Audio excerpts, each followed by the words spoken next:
Alhamdulillahi ala ihsani wa syukru lahu ala taufiqihi wa amtinani. Asyhadu an la ilaha illallah wahdahu la syarika lahu ta'ziman li sya'ni wa asyhadu anna Muhammadan abduhu wa rasuluhu da'ila ridwani. Allahumma salli alaihi wa ala alihi wa ashabihi wa ikhwani. Hadirin hadirat yang dirahmati oleh Allah Subhanahu wa taala. Kita lanjutkan bahasan kita dari syarah kitab Al-Adabul Mufrad karya Al-Imam Al-Bukhari rahimahullahu taala. Masih dalam pembahasan-bahasan terkait silaturahmi, kita masuk pada bab ke-33. Babu uqubati qati'ir rahim fid dunya. Bab tentang hukuman bagi pemutus silaturahmi di dunia. Bab ini ingin menjelaskan bahwasanya orang yang memutuskan silaturahmi dia mendapat hukuman dua, hukuman di dunia dan hukuman di akhirat. Dan hukuman di dunia yang diberikan kepadanya bukan mengurangi hukumannya di akhirat, tapi ini hukuman muqaddimah. Hukuman muqaddimah nanti tambah lagi hukuman plus di akhirat yang lebih dahsyat. Karena kita tahu sebagian dosa seorang dihukum di dunia maka mengurangi atau menghilangkan hukum di akhirat.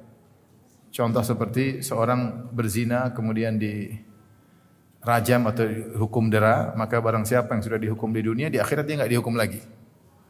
Selesai. Dia tidak dihukum lagi. Seperti pencuri yang tangkap kemudian dipotong tangannya, maka di dunia itu sudah kafarah bagi dia dan di akhirat dia tidak dihukum lagi. Tapi pemutus silaturahmi kalau dia dihukum di dunia itu bukan mengurangi hukuman di akhirat, tapi dia mendapat dua model hukum. Siksa di dunia dengan siksa di akhirat. Jadi ini hanyalah hukuman muqaddimah yang kemudian dilanjutkan dengan hukum di akhirat kelak. Al-Imam Al-Bukhari rahimahullah berkata, qala haddatsana Adam, qala haddatsana Syu'bah, qala haddatsana Uyainah bin Abdurrahman, qala sami'tu Abi yuhadditsu an Abi Bakrah radhiyallahu ta'ala anhu. Itu dari sahabat Abu Bakrah radhiyallahu ta'ala anhu. Qala Rasulullah sallallahu alaihi wasallam. Rasulullah sallallahu alaihi wasallam bersabda, "Ma min dzambin ahra an yu'ajjilallahu li sahibihi al-uqubata fid dunya ma'a ma yaddakhilu lahu fil akhirati min qati'atir rahim wal baghi." Tidak ada dosa yang lebih pantas untuk Allah segerakan bagi pelakunya hukuman di dunia disertai dengan hukuman yang Allah tunda di akhirat kelak seperti dosa memutuskan silaturahmi dan al-baghi, itu berbuat zalim. Di sini Rasulullah SAW mengatakan tidak ada dosa yang lebih pantas untuk Allah segerakan hukuman bagi pelakunya di dunia disertai lagi dengan hukuman yang Allah tunda di akhirat kelak seperti dosa memutuskan silaturahmi dan berbuat zalim. Jadi dua dosa ini dua dosa yang spesial yang hukumannya disegerakan di dunia namun tidak mengurangi hukuman di akhirat. Tidak mengurangi hukuman di akhirat. Maka di akhirat ada hukum tersendiri. Maka ini menunjukkan akan bahayanya dua dosa ini. Bahayanya dua dosa ini, maka seorang berusaha menghindar dari dua dosa ini. Karena Allah akan menyegerakan hukumannya di dunia. Cepat atau lambat Allah akan segerakan hukuman kepada orang yang melakukan dua dosa ini. Oleh karenanya dikatakan dalam hadis, "Innallaha azza wa jalla yumli lidh-dhalim fa idza akhadhahu lam yuflithu." Sungguhnya Allah terkadang menunda, mengulur seorang yang melakukan kezaliman, tapi jika Allah sudah menghukumnya maka dia tidak akan lolos, ya. Dia tidak akan lolos. Ya. Innallaha yumhil wala yuhmil. Kalau dikatakan innallaha yumhil yaitu Allah terkadang menunda tapi Allah tidak lalai, wala yumhil. Maka lihatlah orang melakukan kezaliman di dunia atau memutuskan silaturahmi di dunia, maka dia akan diadab oleh Allah di dunia sebelum di akhirat kelak, wal iyadzubillah. Maka sekali lagi saya peringatkan diri saya dan juga para hadirin hadirat, pastikan bahwasanya kita di dunia ini tidak menzalimi orang lain dan pastikan kita tidak memutuskan silaturahmi. Mulai kita cek sekarang. Saya punya masalah sama siapa? Coba cek. Kakak, adik ada masalah enggak? Orang tua, paman, bibi, tante, pastikan ada masalah atau tidak. Kalau ada masalah berarti kita sedang memutuskan silaturahmi. Kalau ada masalah pastikan kita yang benar atau kita yang salah. Ya, cek. Jangan sampai kita meninggal kita ada masalah dengan rahim-rahim kita. Demikian juga kita cek manusia secara umum. Saya punya masalah enggak ribut dengan orang masalah keuangan, ribut dengan orang lain masalah kerjaan, ya, atau masalah menjatuhkan harga diri orang lain. Cek kalau kita punya masalah sama orang, pastikan kita yang di atas kebenaran. Jangan sampai kita yang salah, karena kalau kita yang salah berarti kita zalim. Kita zalim ada hukumannya di dunia sebelum di akhirat. Wallahu alam bisawab. Saya melihat beberapa pengalaman hidup dari orang-orang yang saya tahu mereka berbuat zalim. Subhanallah, Allah menghukum mereka di dunia. Di antara mereka ada yang tidak langsung, tapi 10 tahun kemudian, 15 tahun kemudian, 20 tahun kemudian. Saking, padahal apa yang mereka zalimi orang, mereka dihukum seperti itu juga oleh Allah Subhanahu wa taala. Namun begitu lambatnya dan begitu naturalnya, dia tidak sadar. Dia menyangka itu bukan hukuman, seakan-akan kejadian alam natural, karena natural sekali. Tapi kalau kita renungkan tentang kelakuan dia 15 tahun lalu, ini sama seperti yang dilakukan sama orang lain, dia mengalaminya sekarang. Cuma dianya tidak sadar. Dia tidak sadar karena saking naturalnya. Saking naturalnya. Seorang yang bahagia ketika dia mendapat musibah, dia sadar ini karena kesalahan saya. Saya tahu. Karena kalau dia tahu ini karena kesalahan dia, dia introspeksi diri, dia berusaha memperbaiki dirinya. Tapi kalau dia tidak sadar dan itu sangat naturalnya, Allah kasih begitu pelan-pelan sehingga dia menganggap itu natural. Dia tidak merasa, bahkan dia mengatakan, oh ini saya orang beriman, makanya diuji untuk naik pangkat. Padahal ini ada hukuman dari Allah Subhanahu wa taala. Ini makanya terkadang kita dapati orang yang zalim susah sadar gara-gara ini. Karena ketika Allah kasih hukuman terlalu natural kalau menurut saya, maksudnya benar-benar perlahan dan dia tidak sampai dia tidak menyadari bahwasanya itu akibat dampak dosa yang pernah dia lakukan beberapa waktu yang silam. Subhanallah, saya pernah menasihati seseorang. Saya ketemu dengan seorang. Tiba-tiba orang tersebut bersama saya, Ustaz kenal si fulan, saya bilang kenal. Ustaz, orang itu telah zalimi saya. Sekitar berapa, dia sebut 10 tahun yang lalu, dia zalimi saya. Dia ambil uang gara-gara saya, kemudian saya terzalimi, saya mengalami penderitaan. Saya doain dia celaka seperti itu. Subhanallah. Kemudian orang tersebut yang disebut si fulan tadi benar mulai kemudian keluarganya inilah masalah lah, sampai meninggal lah. Terus saya suruh kawan sampaikan ke dia kejadian ini amanah, sampaikan ke dia. Karena dia mengalami musibah bertubi-tubi, tapi bukan langsung, itu mungkin 15 tahun kemudian. Dan dia tidak menjadi hal tersebut sampai saya ingatkan. Tolong ceritakan sama dia bahwasanya ada orang melapor kepada saya begini-begini. Saya tidak tahu kejadiannya seperti apa, tapi dia melapor begini. Akhirnya saya ketemu orang tersebut setelah dia mengalami banyak kejadian-kejadian, meninggal, ini masalah. Akhirnya dia ketemu saya lagi, dia bilang, Ustaz, saya mau cari si fulan.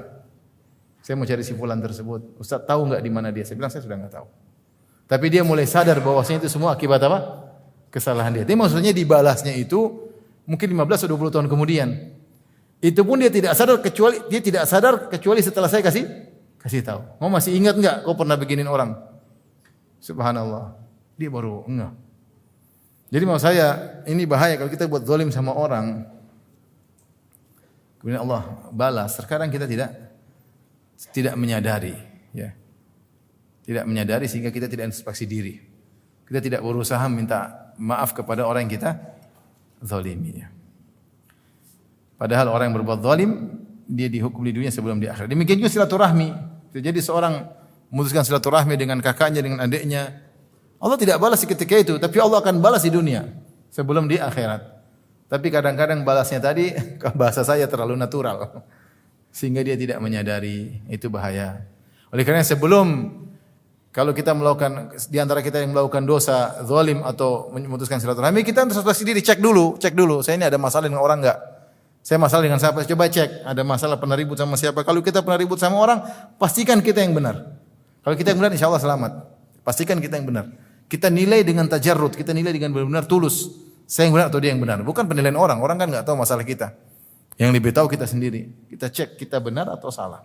Kalau kita salah berarti kita yang zalim. Segera minta maaf sama dia sebelum Allah turunkan apa? Hukuman. Sebelum Allah turunkan hukuman di dunia sebelum di akhirat. Baik.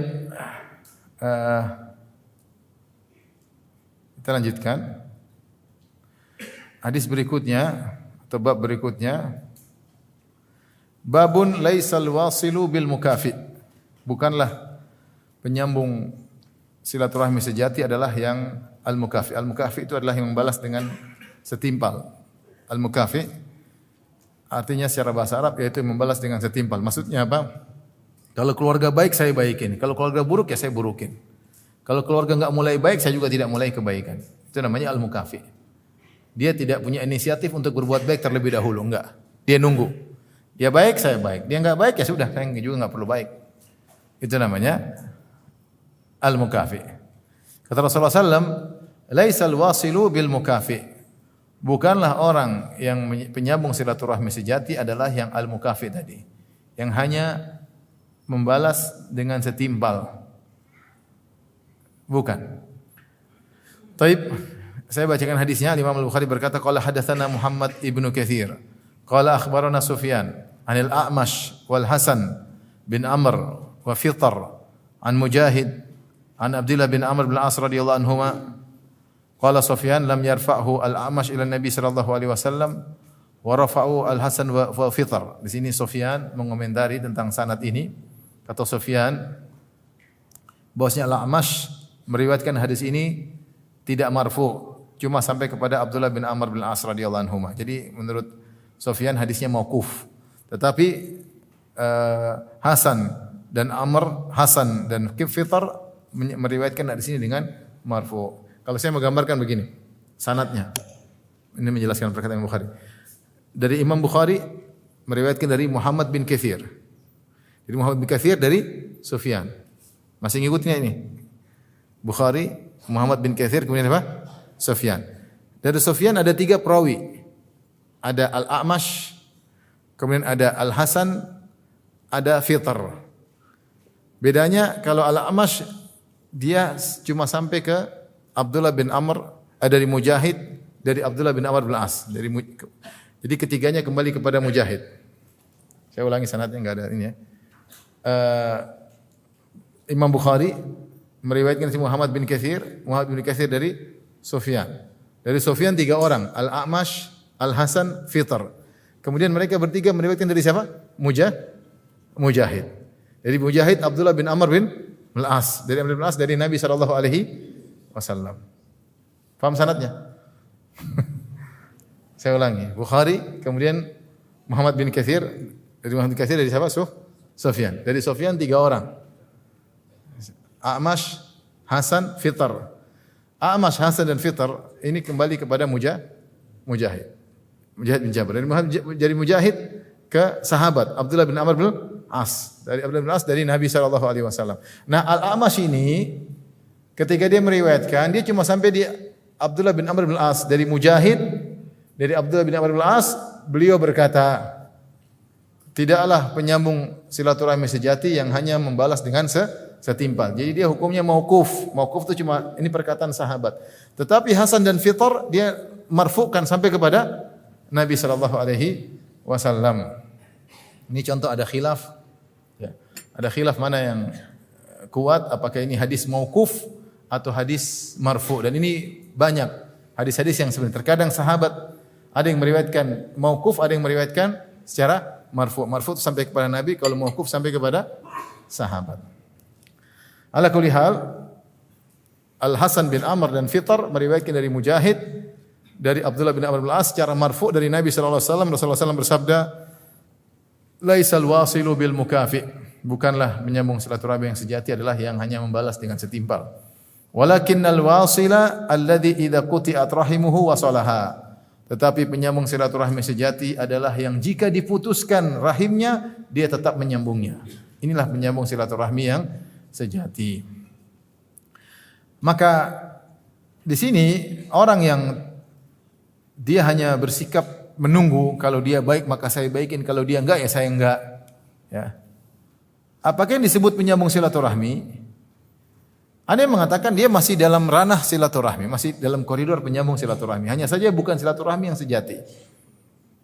Sama seperti sabda Nabi sallallahu alaihi wasallam, "Laisa asyadidu bisur'ah, innama asyadidu man yamliku nafsahu indal ghadab." Bukanlah jagoan yang menang dalam pergulatan. Tetapi jagoan yang sesungguhnya adalah yang ketika dia marah dia bisa menahan amarahnya. Itu jagoan yang sesungguhnya. Saya ulangi, Rasulullah SAW pernah bersabda, "Laisa asyadidu bisur'ah, innama asyadidu man yamliku nafsahu indal ghadab." Bukanlah jagoan sesungguhnya yang menang dalam pergulatan, perkelahian, tetapi jagoan sesungguhnya adalah orang yang menang melawan hawa nafsunya. Ketika dia marah dia bisa meredam hawa, dia bisa mengatur mengontrol hawa nafsunya. Perkataan Nabi, bukanlah jagoan yang menang dalam perkelahian. Padahal kita tahu yang menang perkelahian jagoan atau bukan? Jagoan. Tapi dia bukan jagoan yang sesungguhnya. Dia bukan jagoan yang sesungguhnya. Yang lebih jago daripada itu adalah yang ketika amarahnya meledak-ledak, bergelora, bergejolak, dia tahan. Ini jagoan yang sesungguhnya, dia bisa mengontrol jiwanya. Nah, sebagian ulama memandang al-mukafi ini adalah bagian dari penyambung silaturahmi. Tetapi dia tidak sempurna. Dia tidak sempurna.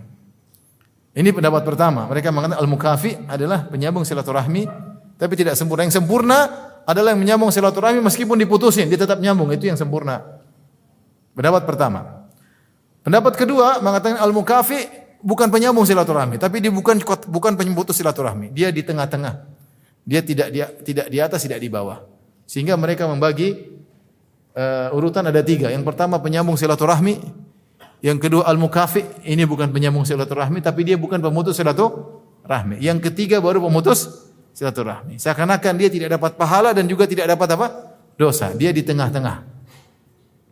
Saya ingin menyampaikan ada 2 pendapat di kalangan para ulama. Ada yang mengatakan al-mukafi ini di tengah-tengah, bukan penyambung silaturahmi dan juga bukan pemutus silaturahmi. Sebagian ulama berpendapat al-mukafi termasuk penyambung silaturahmi. Dia melakukan kadar minimal. Karena dia bukan yang mulai. Dan dalam hukum seorang boleh membalas keburukan dengan keburukan. Sebagaimana seorang berbuat kebaikan terhadap orang yang berbuat kebaikan. Karena dia tidak memulai. Dia hanya berbuat baik ketika orang berbuat apa? Baik. Dan kalau dia buruk, dia juga burukin. Kalau buruk, dia enggak berbuat baik. Artinya dia tidak melakukan apa? Dosa. Sehingga dia termasuk penyambung silaturahmi namun derajatnya rendah. Wallahu a'lam bishawab, ya. Kalau kita lihat zahir hadis, saya lebih cenderung pada pendapat bahwasanya dia memang bukan penyambung silaturahmi. Dia bukan penyambung silaturahmi, tapi dia memang di derajat tengah. Dia derajat apa? Tengah. Karena kalau kita bilang dia penyambung silaturahmi, dia dapat pahala. Dia dapat pahala karena ini pendapat pertama yang mengatakan dia termasuk penyambung silaturahmi, namun tidak sempurna dan dia dapat pahala karena dia membalas kebaikan dengan kebaikan, membalas keburukan dengan keburukan.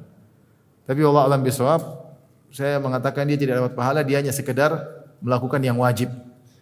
Yang wajib yaitu orang baik ya baikin, kalau buruk boleh balas dengan apa? Keburukan. Namun dia tidak mendapat nilai spesial. Yang sesungguhnya penyambung silaturahmi adalah yang tetap menyambung meskipun diputuskan. Karena kalau balas dia baik kita baik, enggak ada bedanya antara kerabat dengan orang jauh. Orang jauh baik ya kita balas dengan kebaikan meskipun tidak ada hubungan kekerabatan. Namanya silaturahmi itu kita melakukan kebaikan meskipun kerabat kita tidak berbuat baik sama kita. Tapi kita menyambung. Kalau al-mukafi bukan menyambung tapi membalas. Paham? Jadi al-mukafi itu artinya membalas bukan menyambung. Menyambung itu putus kita sambungin, nyambung kita sambungin, putus kita sambungin. Namanya menyambung. Dia tidak mulai kita yang mulai. Dia mutusin kita sambungin. Itu namanya penyambung silaturahmi. Jadi yang benar wallahu a'lam bishawab, ini pendapat Syekh Abdul Razak hafizallahu taala bahwasanya 3 tingkatan. Yang pertama al-wasil, penyambung silaturahmi. Yang kedua al-mukafi, pembalas, tidak dikatakan penyambung silaturahmi. Ketiga pemutus silaturahmi, bikin masalah. Orang nyambung dia putusin. Orang nyambung dia putusin. Nah, kenapa? Karena al-mukafi itu tidak ada yang dia lakukan. Apa yang dia lakukan sama kerabatnya sama dengan selain kerabat. Karena kewajiban bagi seorang kalau ada orang berbuat baik ya harus balas dengan apa? Kebaikan. Kalau ada orang berbuat buruk dia boleh balas dengan keburukan setimpal. Boleh dalam Islam. Ya. Tetapi yang pertama ini yang hebat. Karena dia yang mulai dengan perbuatan baik, dia berusaha menyambung. Ketika diputuskan dia tetap menyambung. Walakinnal wasil, kata Nabi sallallahu alaihi wasallam. Akan tapi penyambung silaturahmi sejati man idza quti'at rahimuhu wasalaha. Orang yang meskipun disambung, diputuskan silaturahminya tetap menyambungnya. Ini menunjukkan bahwasanya dia menyambung silaturahmi karena Allah Subhanahu wa taala. Dia tidak berharap balasan. Dia melakukan silaturahmi ibadah kepada Allah. Mau di orang yang dia baikin mengucapkan terima kasih, membalas dengan keburukan dia tidak peduli karena dia punya muamalah dengan Allah bahwasanya dia harus berbuat baik sama orang ini karena orang itu adalah kerabat. Ya. Tapi ini susah. Ya. Susah atau tidak? Susah. Makanya ketika ingin menyambung silaturahmi kita butuh perjuangan, kesabaran ya. Kesabaran. Dan saya katakan tadi terkadang Allah mentakdirkan seorang menyambung silaturahmi ternyata dibalas dengan keburukan oleh kerabatnya.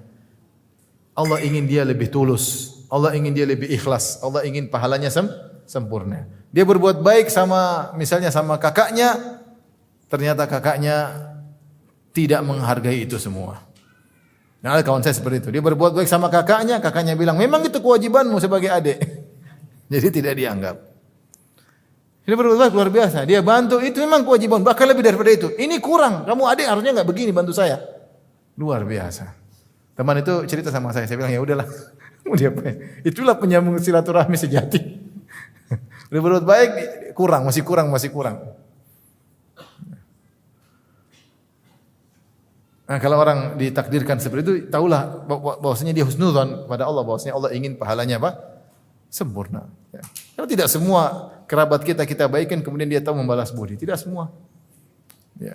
Dia tidak menganggap, dia meremehkan, dia merendahkan. Itu terjadi. Dan ini sama seperti hadis yang pernah kita sampaikan ketika ada seorang melapor kepada Nabi curhat tentang kerabatnya. Dia mengatakan, "Ya Rasulullah, inna li qarabatan asiluhum wa yaqta'unani wa ahsunu ilaihim wa yusi'una ilayya. Wa ahlumu anhum wa yajhaluna ilayya." Ya Rasulullah, saya punya kerabat. Aku nyambung silaturahmi, mereka putuskan. Aku berbuat baik, mereka berbuat buruk kepadaku. Ya. Kata Rasulullah SAW, kalau kau memang demikian, maka akan ada Allah kirimkan malaikat atau zahiran orang yang akan malaikat yang akan menguatkan engkau. Jadi itulah penyambung silaturahmi sejati. Yang dia berbuat baik sama kerabatnya dibalas dengan keburukan dan dia tetap continue dalam berbuat baik kepada kerabatnya karena dia tahu dia menyambung silaturahmi ini atas perintah Allah Subhanahu wa taala. Mereka enggak balas dengan keburukan, dia tidak peduli. Innama, seperti perkataan orang-orang penghuni surga, innama nut'imukum liwajhillah la nuridu minkum jazaan wala syukura. Sungguhnya kami beri makan kepada kalian karena Allah, kami tidak butuh dari kalian terima kasih maupun balas budi. Kami enggak butuh. Bahkan kalau mereka balas dengan keburukan, dia tetap balas dengan kebaikan. Idfa billati hiya ahsan as-sayyi'ah. Balaslah keburukan dengan cara yang terbaik. Baik.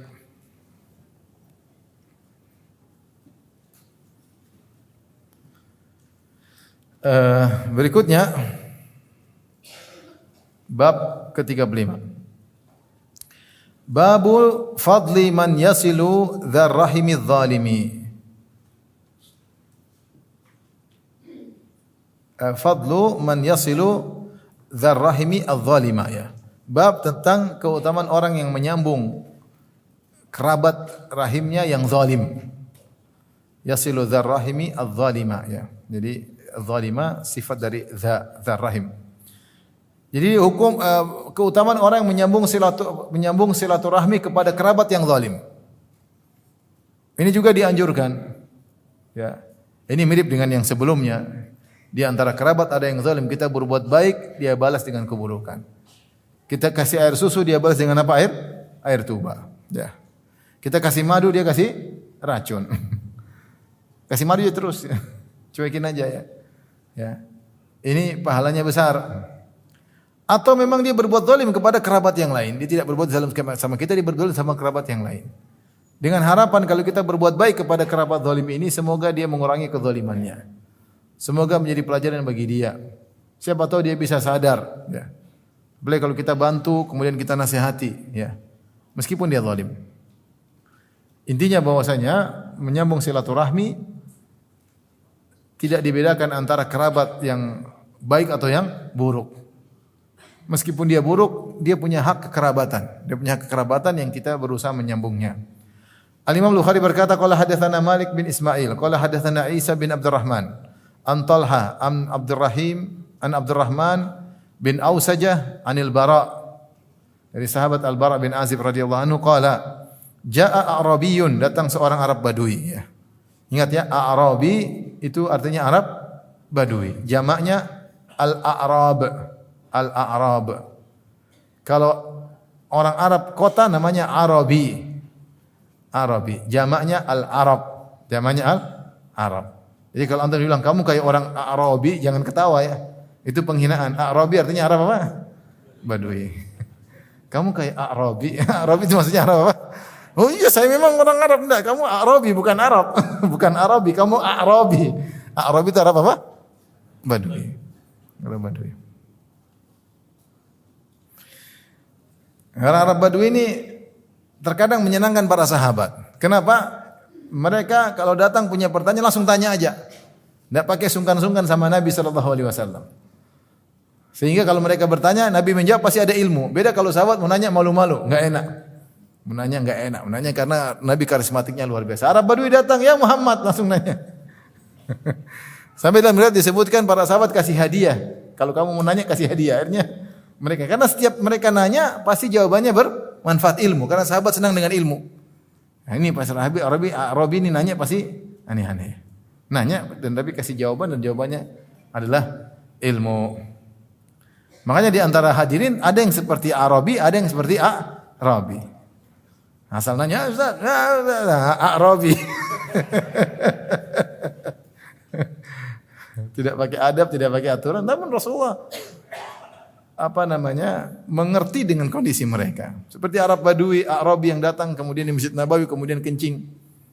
Rasulullah lagi di Masjid Nabawi kencing lagi. Ini bukan di Masjid Al-Ukhuwah, Masjid Nabawi. Yang ceramah bukan ustaz siapa, yang ceramah Nabi sallallahu alaihi wasallam. Tahu-tahu kencing santainya di depan orang banyak, santai aja. Namanya Arabi, Arab Badui, mau diapain ya? Enggak tahu di sini ada enggak yang seperti Arabi? Ada ya? Badu. Taib. Ada Arabi berkata, ada Arabi semangat untuk ilmu, makanya mereka nanya. Faqala, datang Arab Badui berkata, ya Nabi Allah, dan betapa banyak hadis-hadis diriwayatkan penanyanya Arabi, banyak. Dan itu bermanfaat bagi kita. Contoh seperti hadis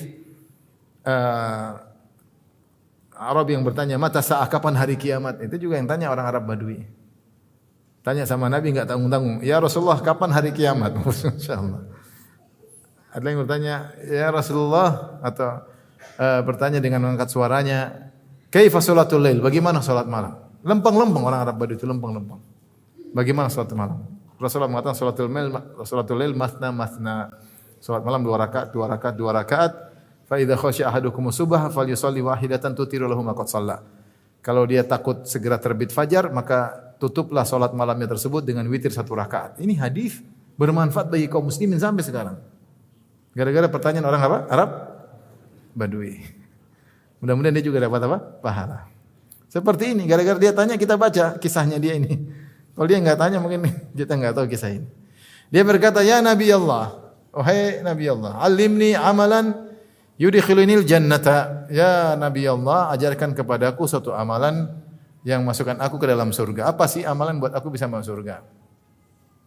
Qala, Rasulullah mengomentari pertanyaan Arab Badui ini. Rasulullah mengatakan, la in kunta aqsarta al-khutbata laqad a'rat al-mas'alah. Kata Rasulullah, meskipun engkau pertanyaannya pendek, tapi masalahnya panjang. Syekh Abdul Razak ketika mengomentari ini beliau berkata ini dalil bahwasanya kalau ada ustaz kemudian ada orang bertanya dengan pertanyaan yang baik dipuji. Ini pertanyaan bermanfaat. Seperti Nabi memuji Arab Badui ini. Kau pertanyaannya pendek tapi jawabannya apa? Panjang. Permasalahannya lebar. Ya. Dia cuma bilang, ya Rasulullah ajarkan ku amalan masukkan ke dalam surga. Tapi pertanyaannya gampang tapi jawabannya bagaimana? Apa jawaban yang pas buat kamu yang bermanfaat? Ya. Oleh karenanya terkadang guru-guru kita kalau ada pertanyaan bagus dia bilang ini masya Allah, ini bagus ya. Ini apa namanya bermanfaat ya. Dan di antara syekh yang suka mengomentari pertanyaan di antaranya Syekh Abu Bakar Al-Jazairi. Sudah meninggal kalau enggak salah ya. Rahimahullah, saya lupa. Saya sudah enggak ada lagi di Masjid Nabawi. Kita dulu sering hadir pengajiannya. Dia kalau ada pertanyaan dia bilang pertanyaan bagus dia bilang Sa'ilun karimun yaqul. Seorang penanya mulia bertanya. Kemudian dia baca. Kalau pertanyaan yang ngawur dia bilang Sa'ilun bahlul yaqul. Ada ketawa. Pertanyaannya aneh. Sa'ilun bahlul yaqul kata. Sa'ilun bahlul. Itu Syekh Abu Bakar Al-Jazairi. Masya Allah. Ada makta di YouTube dia ceramah di kelas di masjid di Universitas Madinah, kemudian raja hadir. Raja hadir masuk di kelas ikut ceramahnya. Abu Bakar Al-Jazairi. Ada di YouTube. Subhanallah. Gimana gak gemetar ceramah terus raja ikut hadir di situ dengerin. Wih, luar biasa. Baik, kata Rasulullah SAW, la in kunta aksartal khutbata laqad a'radtal mas'alah. Kalau memang engkau meskipun pertanyaanmu pendek, tetapi jawabannya panjang. Kata Rasulullah SAW, a'tiqin nasamah wa fukkar raqabah. Kata Rasulullah SAW, merdekakan jiwa, nasamah maksudnya jiwa, dan fukkar raqabah, lepaskan apa namanya perbudakan. Jawaban Nabi kira-kira seperti itu. Merdekakan jiwa dan lepaskan apa perbudakan. Orang Arab Badui ini pintar. Qala awalaisa tawahidan? Ya Rasulullah, bukan ini sama aja. Engkau bilang apa? A'tiqin nasamah, merdekakan jiwa atau lepaskan perbudakan jiwa. Sama apa bedanya merdekakan dengan hilangkan perbudakan? Awalaisata wahidan? Bukankah ini dua perkara yang sama saja ya Rasulullah? Menunjukkan Arab Badui apa? Cerdas. Qala la, kata Nabi SAW, tidak sama. Ini dalil bahwa seorang kalau bertanya kemudian sang mufti atau sang ustaz menjawab dengan jawaban dia tidak paham, dia tanya ulang. Maksudnya bagaimana ustaz? Bukankah ini begini, bukan ini? Enggak ada masalah. Supaya dia pulang dengan bawa jawaban yang jelas untuk dia terapkan. Kata Rasulullah SAW, la, tidak sama. Itkun nasamah antu'tiqan nasamah. Adapun memerdekakan jiwa, memerdekakan budak itu engkau sendirian memerdekakan budak. Wa fakkur raqabah antu'ina ala raqabah. Adapun memerdekakan melepaskan perbudakan yaitu kau bisa saja bantu orang untuk memerdekakan apa? Budak. Ada dua orang kau bertiga memerdekakan satu budak. Ya. Atau ada seorang budak membeli dirinya, dia perjanjian sama majikannya, saya mau nebus diri saya. Bayar berapa? Misalnya majikannya bilang sekian. Oke, saya setiap bulan mau setoran sekian. Dalam 3 tahun saya bebas. Seperti Salman Al-Farisi. Dia diperbudak, kemudian dia ingin memberikan dirinya, akhirnya dibantu oleh sahabat. Sampai akhirnya dia bisa memberikan dirinya. Ya. Jadi yang kedua adalah engkau bekerja sama dengan orang lain atau membantu budak tadi agar dia bisa merdeka. Adapun yang pertama kau sendirian memerdekakan apa? Budak. Maka Rasulullah SAW membedakan dua kondisi. Bisa kau merdekakan sendirian, bisa kau merdekakan seorang budak dengan cara bekerja sama dengan orang lain. Mungkin uang enggak cukup, gabung 2-3 orang merdekakan. Kemudian Rasulullah SAW melanjutkan, wal manihatur ragub. Al manihatur ragub maksudnya susu dari kambing atau onta yang susunya banyak. Itu zaman dahulu di antara bentuk berbuat baik kepada orang lain. Misalnya seorang punya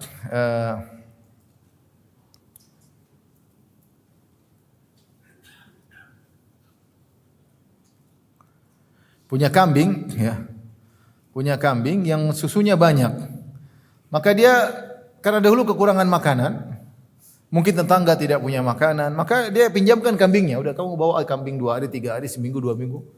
Kamu kasih makan, susunya ambil aja. Ini kambing yang bagus, susunya bagus. Karena susu makanan pokok juga, makanan pokok di zaman tersebut. Ya. Ini diantara meminjamkan kambing disebut dengan manihah. Manihah dipinjamkan kambingnya, diambil, diperah susunya, diminum, nanti kambingnya dikembalikan. Ya. Jangan dibawa lari.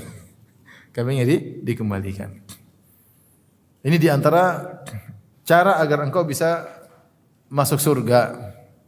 Kemudian yang keempat, wal fai'u ala dzirrahim, yaitu engkau memberi pemberian kepada rahimmu, kepada karib kerabatmu. 4 perkara Nabi sebutkan.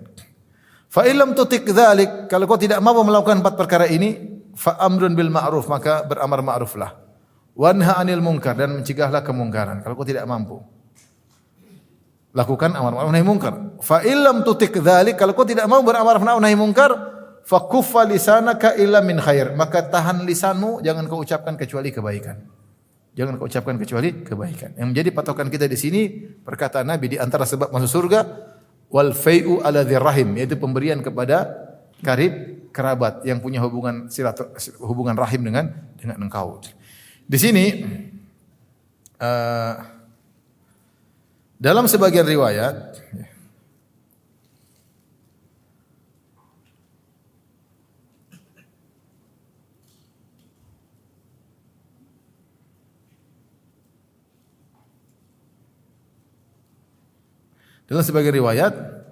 dari jalan Isa bin Abdurrahman, ya, disebutkan oleh Syekh Abdul Razak, yaitu dari riwayat Imam Ahmad dan Al-Hakim dan Thayalisi, ya, dalam musnadnya, dan yang lain dari jalan Isa bin Abdurrahman dengan lafal wal fai'u ala dzirrahimiz zalim, dan engkau berbuat baik kepada kerabatmu yang zalim.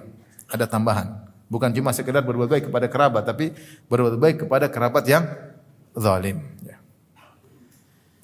Jadi di sini Arab Badui ini minta ditunjukkan amalan yang bisa masukkan dalam surga. Maka Rasulullah SAW menyebutkan 4 perbuatan. Yang pertama, merdekakan budak. Kalau kau bisa merdekakan budak, maka ini jalan masuk apa? Surga. Kalau kau tidak mampu merdekakan sendiri, kerja sama orang lain.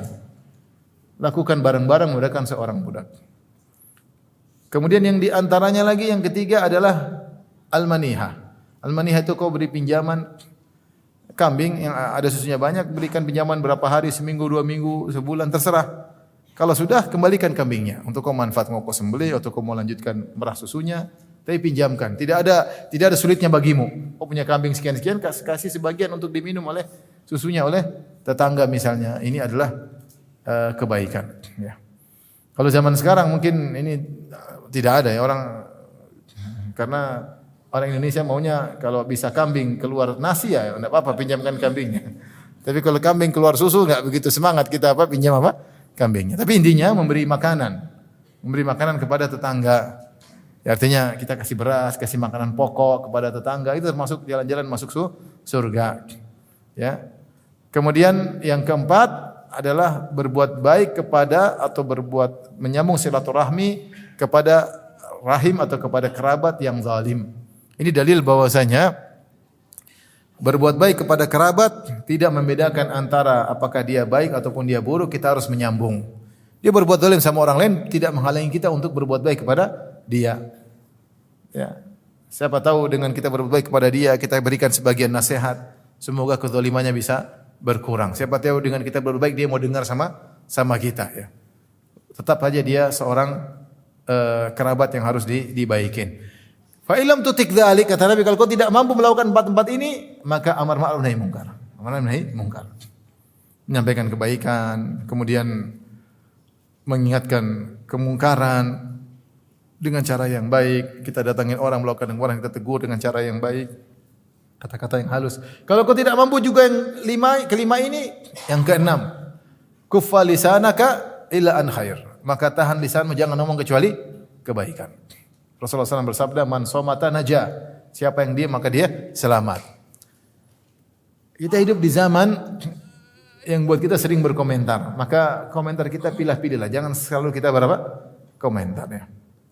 Karena setiap kita komentar dicatat oleh malaikat. Kalau komentar kita benar, analisa kita benar, alhamdulillah. Kalau salah, repot. Kalau salah repot tidak? Repot. Sementara kita bukan ahli analisa, ya. Database kita kurang untuk menganalisa. Makanya kalau ada komentar yang pelik-pelik, mending tidak usah, ya. Tidak usah, mending kita diam. Jadi pendengar, tidak usah menjadi pembicara. Kalau dulu tidak bermanfaat, tidak usah pendengar, tidak usah pembicara. Di antara amal yang baik adalah diam. Makanya Rasulullah SAW mengatakan, Man kana yu'minu billahi wal yawmil akhir falyakul khairan aw liyasmut. Siapa yang beriman kepada Allah dan hari akhirat, maka berkata yang baik atau diam. Berkata baik ibadah, diam juga adalah ibadah. Seorang lupa, seorang menyangka bahwasanya ibadah hanya berkata-kata yang baik. Padahal diam dari perkataan yang buruk juga merupakan apa? Ibadah. Dia mau ngomong, dia mikir kayaknya saya enggak pas, mending saya diam. Saya komentar, saya komentar tanpa dalil, mending saya diam. Ya. Orang marah, saya mau balas, kayaknya nanti tambah ribut, mending saya diam. Itu semua berpahala. Allah tahu bahwasanya kau ingin ngomong, tapi kau enggak jadi ngomong. Karena Allah Subhanahu wa taala. Maka inilah ibadah, sebagaimana berbicara dengan kebaikan adalah ibadah, diam dari keburukan juga adalah apa? Daripada ngomong keburukan adalah kebaikan dan ibadah.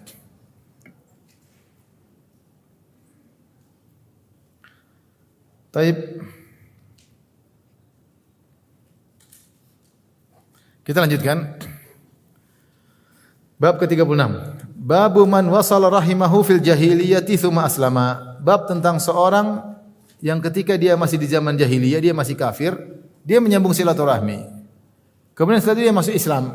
Ini orang kafir, dia masih non muslim, dia nyambung silaturahmi. Setelah itu dia masuk Islam. Nah, apakah setelah dia masuk Islam, perbuatan baiknya selama dia masih kafir nyambung silaturahmi, ada pahalanya atau tidak? Karena ketika dia melakukannya dalam kondisi apakah? Kafir. Beda kalau dia sudah Islam, dia nyambung silaturahmi dapat pahala jelas. Tapi ketika dia berbuat baik sama ibunya, berbuat baik sama bibinya, berbuat baik sama tantenya, dia dalam kondisi kafir. Nah, ketika dia masuk Islam, apakah perbuatan baiknya selama dia masih kafir tersebut dihitung pahala atau tidak? Ini yang kita bahas.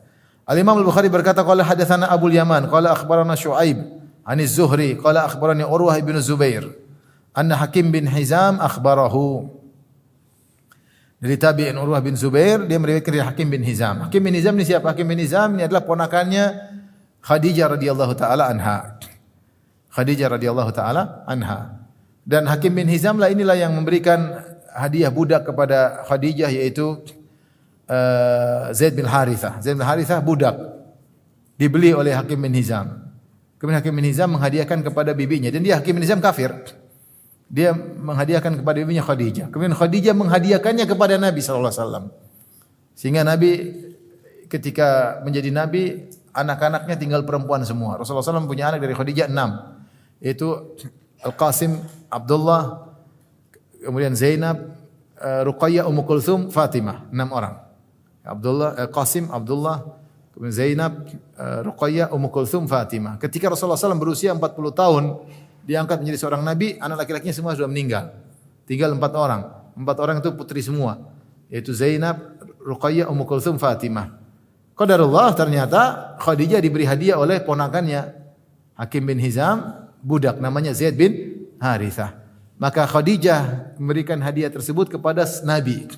Maka Nabi sangat sayang kepada Zaid bin Harithah, maka Zaid bin Harithah seperti anak angkatnya. Maka orang-orang memanggil bukan Zaid bin Harithah tapi Zaid bin Muhammad. Zaid bin Muhammad. Maka dia dinaungi oleh Nabi SAW sampai besar. Sampai akhirnya di zaman kemudian bapaknya Al-Harithah bin Syarahbil tahu ternyata anaknya tinggal sama Muhammad. Maka dia datang kepada anaknya, bapaknya Al-Harithah, bilang kepada Zaid, ikut saya. Kata Zaid, dia tidak mau, dia ingin sama Rasulullah SAW. Akhirnya ketemu dengan Rasulullah. Maka Rasulullah bilang, tanyakan kepada anakmu, dia mau ikut siapa terserah. Mau ikut kamu, mau ikut saya terserah. Ternyata Zaid bin Harithah memilih ikut siapa? Rasulullah sallallahu alaihi wasallam. Tadinya disebut Zaid bin Muhammad, lama-lama akhirnya dikembalikan Zaid bin Harithah. Ud'uuhum li abaihim huwa aqsatu indallah. Turun ayat khusus masalah ini. Allah mengatakan, panggillah anak-anak angkat kalian dengan nama bapak-bapaknya, jangan pakai nama kalian.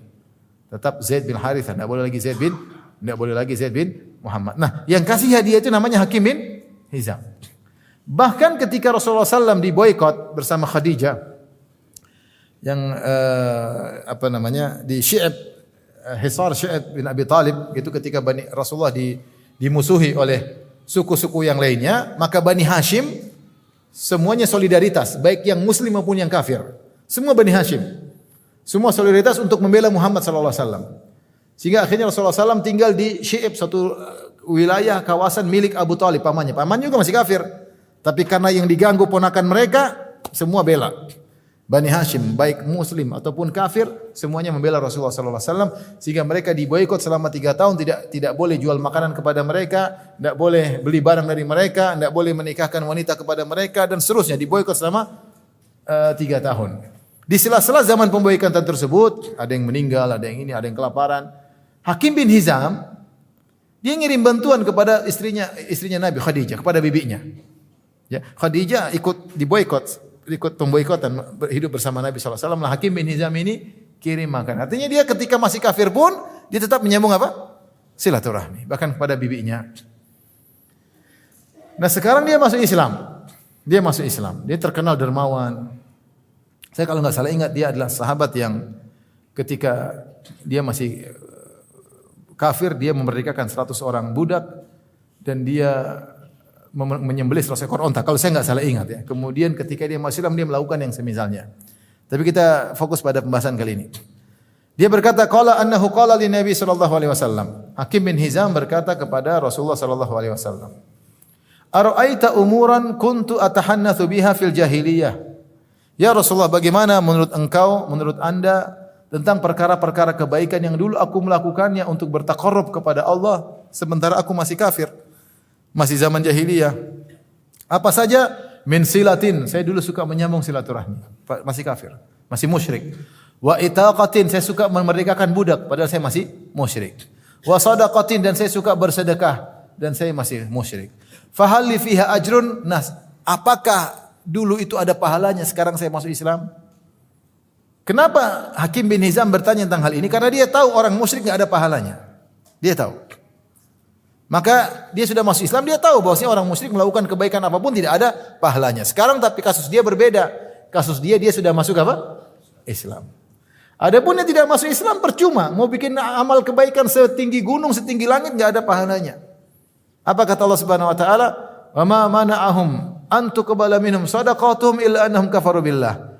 Tidaklah mencegah sedekah mereka diterima oleh Allah kecuali karena mereka kafir kepada Allah Subhanahu wa taala. Oleh karenanya kalau ada misalnya orang kafir, ateis atau Nasrani atau bunda ini sangat baik, sangat sosial, sangat humanisme semuanya, tidak ada faedahnya. Karena semua amal dia dibangun di atas apa? Kesyirikan. La in asyrakta la yahbatanna amalu. Kalau kau berbuat syirik, seluruh amalmu hapus, gugur, tidak ada nilainya. Ya. Wa qadimna ila ma amilu min amalin faj'alna haba'an mansura. Pada hari kiamat kelak kami nampakkan kepada mereka amal-amal perbuatan mereka, kami jadikan seperti debu yang berterbangan. Jadi orang musyrik percuma. Mau lakukan kebaikan apapun tidak ada pahalanya. Tetapi kasusnya Hakim berbeda, dia masuk Islam. Maka dalam hatinya dia tahu bahwasanya orang musyrik tidak ada pahalanya, tapi dia bertanya, "Ya Rasulullah, kasus saya sekarang berbeda, saya masuk Islam." Nah, ketika saya sudah masuk Islam, amalan saya dulu di zaman jahiliyah ketika masih musyrik, saya nyambung silaturahmi, di antaranya berbuat baik kepada bibinya Khadijah. Di antaranya saya memerdekakan budak, biasanya sering bersedekah. Apakah ada pahalanya? Qala Hakim berkata, qala Rasulullah sallallahu alaihi wasallam, Rasulullah SAW bersabda, "Aslamta ala ma salafa min khair." Engkau masuk Islam dengan membawa seluruh kebaikan yang kau kerjakan di masa lalumu meskipun masih jahiliyah. Jadi seluruh kebaikan yang dia lakukan ketika zaman jahiliyah semuanya jadi apa? Pahala. Dan itu di antara keutamaan orang masuk Islam. Kalau dia dulu ketika kafir, taruhlah dia kafir, non muslim, dia musyrik. Mau dia Nasrani, mau Yahudi, mau Hindu, mau Buddha, mau macam-macam, mau apapun. Kemudian ketika dia masih musyrik, dia berzina, dia minum khamar, dia mencuri, dia ini. Tapi dia nyambung silaturahmi, dia bagi-bagi makanan, dia bantu tetangga. Maka semua dosa-dosanya apa? Hilang. Semua dosa-dosanya apa? Hilang, pahalanya tetap ada. Pahalanya tetap ada. Itu keutamaan orang yang masuk Islam. Dosa-dosa yang dilakukan masa jahiliyah semua nol. Kebaikan-kebaikan semua tetap jadi apa? Pahala. Tetap jadi pahala. Maka Hakim bin Hizam seluruh dosa-dosanya ketika sebelum masuk Islam nol. Ya, karena Rasulullah berkata, "Ala amata alam ya Amr annal Islama yajubu ma kana qablahu." Sungguhnya Islam menghapuskan dosa-dosa yang sebelumnya. Adapun kebaikan-kebaikan tetap bernilai. Maka Hakim bin Hizam mendapatkan pahala yang banyak karena ketika zaman jahiliyah dia banyak melakukan kebaikan. Ya. Oleh karenanya timbul khilaf di kalangan para ulama tentang jika seorang mukmin, orang muslim, kemudian dia berhaji, kemudian dia umrah, kemudian dia bersama orang tua, dari sejak umur 20 dia berbuat baik kebaikan. Ternyata ketika umur 60 tahun dia menyembelih kepada jin. Syirik atau bukan? Syirik. Atau dia percaya kepada dukun, dukun tahu hal gaib. Syirik atau bukan? Syirik. Atau dia pindah agama. Jadi penyembah berhala atau penyembah nabi pindah agama. Syirik atau bukan? Syirik. Pahalanya gugur semua atau tidak? Gugur atau tidak? Baik, kalau dia mati gugur. Kalau ternyata dia taubat. Kalau dia mati ketika itu gugur semua, tidak ada khilaf di kalangan para ulama. Jadi masalah ketika umur 64 dia masuk Islam lagi. Baru ngaji, oh ternyata ke dukun, percaya dukun enggak boleh. Oh ternyata nyembelih kepada jin enggak boleh. Dia masuk Islam lagi. Intinya dia taubat. Pertanyaannya, pahala dia dari umur 20 sampai 60 kembali lagi atau tidak? Pede, benar.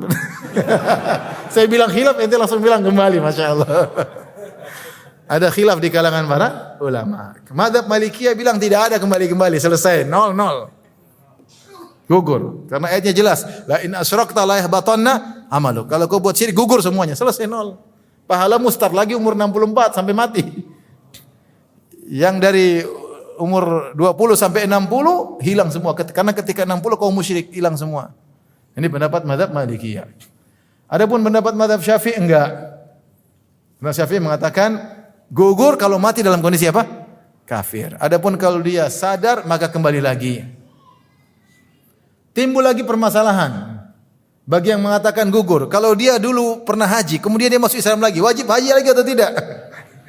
Masalah lagi. Paham? Ya sudah, antum enggak perlu tahu masalah itu. Tapi maksud ini pembahasan di kalangan para fuqaha. Yang lebih kuat pendapat Imam Syafi'i rahimahullahu taala karena Allah berfirman "Wa may yartadid minkum an dinihi fayamut wa huwa kafirun fa ulaika habitat a'malum fid dunya wal akhirah." Barang siapa yang murtad dari agamanya itu keluar dari Islam, fayamut kemudian dia meninggal dalam kondisi apa? Kafir, maka itulah orang-orang yang gugur seluruh apa? Amalan. Di situ Allah mengatakan fayamut wa huwa kafir. Dia murtad kemudian dia mati dalam kondisi kafir, baru gugur amalannya. Mafhum mukhalafah dari ayat ini, kalau dia sadar kembali maka amalannya tidak gugur. Di antara yang menguatkan pendapat tersebut adalah kisah Hakim bin Hizam. Hakim bin Hizam dulu musyrik, kemudian dia Islam, amalannya semua kembali. Apalagi orang ini yang dulu ketika mengerjakannya dalam kondisi muslim. Cuma saja dia musyrik pada umur 60 tahun. Sementara umur 20 sampai 60 tahun dia melakukan kebaikan dalam kondisi musyrik atau muslim? Muslim. Hakim bin Hizam saja yang mengerjakan kebaikan dalam kondisi musyrik, amalnya naik, diterima, apalagi yang mengerjakannya dalam kondisi apa? Muslim. Allah bisa ada khilaf di kalangan para ulama. Ada kisah mau dengar kisah atau tidak? Memang suka dengar kisah ya. Ada kisah saya dengar dari seorang yang fiqh tentang seorang, dia datang, salah seorang guru saya cerita, dia datang ke guru saya kemudian cerita kisahnya. Seorang dari Brazil. Dia punya teman dekatnya sangat sayang sama dia. Teman dekatnya ternyata masuk Islam. Dia tidak tahu. Terus teman dekatnya ini akhirnya mendaftar ke Madinah. Kemudian terima di UIM. Universitas Madinah. Kemudian dia belajar. Pas liburan dia datang. Dan dia sayang sekali sama temannya yang kafir ini. Dia tanya, kamu dari mana? Dari Arab. Ngapain? Saya belajar bahasa Arab. Dia enggak bilang masuk Islam. Karena dia benci sama Islam. Saya belajar bahasa Arab. Masa bahasa kita aja yang kita tahu? Harus belajar bahasa yang lain. Kalau kau di sana nanti begini gratis apa segala. Tertarik dia. Kau mau belajar bahasa Arab? Bukan masuk Islam. Kau belajar bahasa Arab? Mau? Sudah, mana kertas-kertasmu, berkas-berkas dia kumpulkan, dia daftaran, keterima. Pokoknya kamu nanti belajar bahasa Arab. keterima. Karena negara-negara yang dari minoritas diperhatikan, diterima. Akhirnya dia pun diterima tanpa diketahui dia masih apakah? Kafir. Tujuan dia bahasa apa? Arab. Temannya bilang, kamu di Arab sana mereka punya tradisi yang berbeda dengan kita. Mereka tidak minum khamar, mereka tidak narkoba, mereka tidak berzina. Tradisi mereka. Nah, kamu mau belajar sana ikut aja tradisi mereka. Supaya kamu belajar dengan apa? Dengan baik. Oke. Maka berangkatlah dia. Dia saya ingat saya cerita tidak langsung ke Madinah, tapi tidak langsung ke Jeddah, tapi mampir dulu ke satu daerah. Kemudian dia transit. Di transit itu dia minum khamar sebanyak-banyaknya. Mungkin besoknya atau besoknya lagi baru dia terakhir kan sebelum saya masuk di negeri yang tidak boleh minum khamar. Dia minum khamar saya rasa puas sudahlah. Sadar dia berangkat lagi. Untung besoknya atau lusanya berangkat. Sampai di Jeddah. Jeddah dia bawa Pepsi. Ketika dia masuk di bandara, periksa imigrasi, semua orang tidak tahu dia kafir. Ya semua dia masuk, tiba-tiba suara azan. Allahu Akbar. Dia kayak gemetar. Ini kayaknya peraturan dibacakan nih. Dilarang minum khamar. Dia enggak tahu, dia perkirakan saja. Jangan-jangan larangan minum khamar. Saking takutnya dia cerita, dia bawa Pepsi, jangan-jangan ini juga dilarang. Akhirnya segera dia masuk di WC, dia buang semua Pepsinya. Tapi dia dengar soal itu dia kaget, ini apa? Jangan-jangan pakai bahasa Arab kan? Peraturan, dilarang ini, dilarang. Karena dia sudah dengar dari temannya, di negeri ini enggak boleh gini. Akhirnya dia buang. Singkat cerita akhirnya dia sampai ke Madinah. Disambutlah sama temannya. Tersebut. Dan dia masih kafir.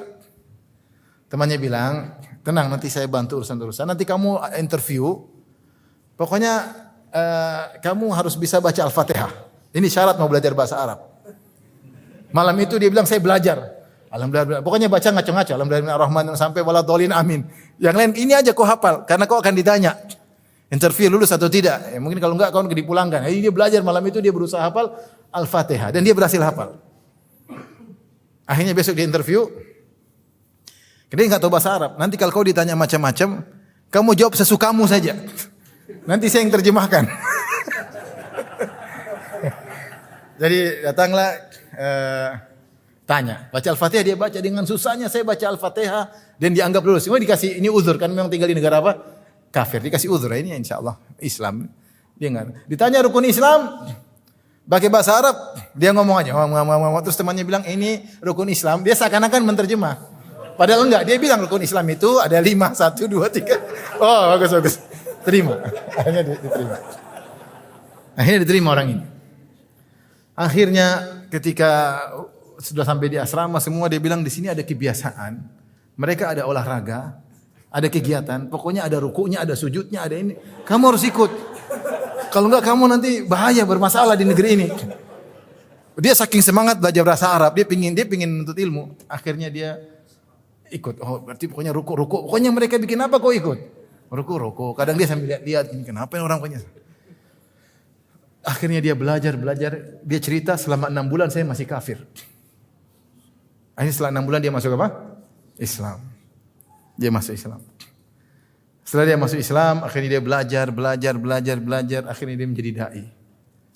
Dia pulang ke Brazil, dia berdakwah. Kadang-kadang dia kirim bagi-bagi ke perusahaan. Kadang-kadang dia email ke orang-orang. Dia cari email orang. Dia emailin ngajak Islam. Ada yang maki-maki, ada yang macam-macam. Sampai akhirnya kata dia ada seorang artis terkenal di Brazil. Siapa namanya saya juga nggak tahu. Akhirnya tertarik, dia nyambut, pingin ketemu dengan kawan ini yang sekarang sudah jadi dai. Artis perempuan ini dengan begitu baik dia mengatakan, saya sudah baca penjelasan tentang Islam. Islam ini lengkap, sempurna, indah. Tapi saya yang seperti ini, saya punya dosa sangat banyak. Saya kayaknya tidak pantas memeluk agama seperti ini, subhanallah. Ini agama tidak cocok buat saya terlalu banyak apa? Dosa. Maka apa jawaban orang Brazil ini?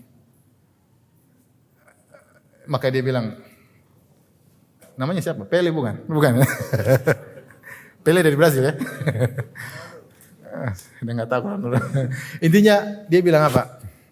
Dia bilang sama artis ini, kau pernah bunuh orang? Kau pernah bunuh orang? Bunuh 10 orang? Pernah bunuh 20 orang? Pernah bunuh 30 orang? Oh, artis marah. Sembarang kau, saya tidak pernah bunuh orang. Dia marah. Kau pernah bunuh orang gini sekian, dia sebutan jumlah. 10 orang, 20 orang, 30 orang, seterusnya. Artis itu marah, saya tidak pernah bunuh sama sekali. Dia bilang, kalau kau pun pernah bunuh, kau masuk Islam, semuanya diampuni. Dosa-dosamu tidak ada nilainya di sisi Allah kalau kau masuk Islam. Maka dia bawakan kisah tentang pembunuh 100 nyawa. Seorang telah membunuh 100 nyawa, kemudian masuk Islam, atau taubat akhirnya diterima oleh Allah. Akhirnya artis ini pun masuk apa? Islam. Itulah orang kafir. Kalau masih Islam, dosa-dosanya hilang, kebaikan-kebaikannya jadi apa? Pahala. Demikian saja ceritanya. Mendengar cerita berikutnya? Nanti pertemuan berikutnya insyaAllah. Ini cerita menarik saya dengar, Masya Allah. Ya, menakjubkan. Dan itu mahasiswa di Madinah. Dan dia pernah datang ke rumah guru saya, menceritakan kisahnya langsung. Dan saya dengar dari guru saya. Baik, demikian saja. Subhanakallah bihamdik. Asyhadu alla ilaha illa anta astaghfiruka wa atubu ilaik. Assalamualaikum warahmatullahi wabarakatuh. Enggak mesti orang sakit karena dosa, ya enggak ya. Bisa jadi ujian, bisa jadi juga apa? Penggugur dosa. Yang penting kita diuji, kita sabar, menghilangkan dosa dan mengangkat apa? Derajat. Assalamualaikum warahmatullahi wabarakatuh.